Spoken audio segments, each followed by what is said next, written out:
biblically and go Exodus 20 if I'm not mistaken. Exodus 20, I'm not sure about the verse, but from verse 7 to 14 kunemithetho etholakala lapha omunye wayo uthi ungabulali.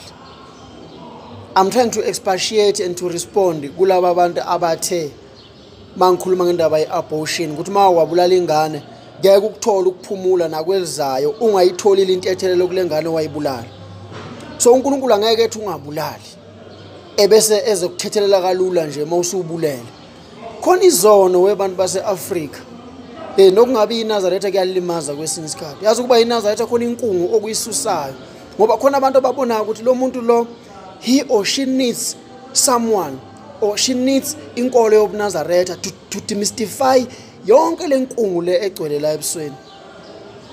Khona izono ake ngenze isibonelo, uma ushaya uma wakho umzali wakho wamshaya ngenduku ngoba khona vele inkubabulongo ezinjalo ezishaya abazali. Uma ushaya uma wakho bese uzogijima uye esontweni uyocela intethelelo kuJesu noma kushembe ushaya uma uzofika athi loyo ocela kuyintethelelo hamba uyocela intethelelo kuma wakho. Intambo kufanele nazi ukuthi intambo ixhunywa la inqamuke khona. Awuzokwenza izono left right and center uexpect ukuthi uzothethelelwa wena. Lokhu nithi izono noma zibomvu ziyagezwa ngegazi liplona igazi.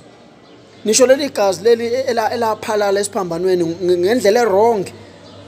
It's a pity ukuthi leyo nto iyacelebratewa today ukuthi inkosi uJesu iyabulawa kabuhlungu yazi yakhala yathi uNkulunkulu wami ngishiyelana.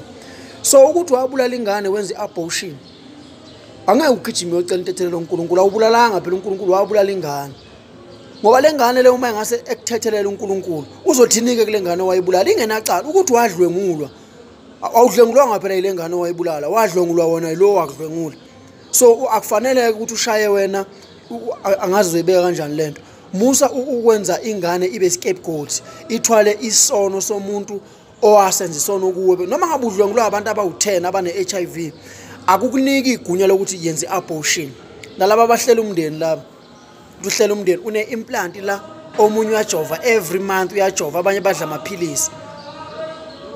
Lo mzimba okwelizayo okulindile umphefumulo wakho ngeke ukwazi ukungena kulo mzimba loyo ngoba wena ungcolisa lesidumbu lesi esikhona la emhlabeni. Awazi njengoba usingcolisa nje kodwa kungcola nomphefumulo uqobo. So kubalekile ukuyiqonda lento le ngehlo likamoya ukuthi mawubulala ingane wenza i-abortion if you have committed i-abortion isono uyothethelelwa lengane yakubulala owayibulala hayi uNkulunkulu. Ngamfaka uNkulunkulu lapha kangene wena wabulala ingane hayi uNkulunkulu.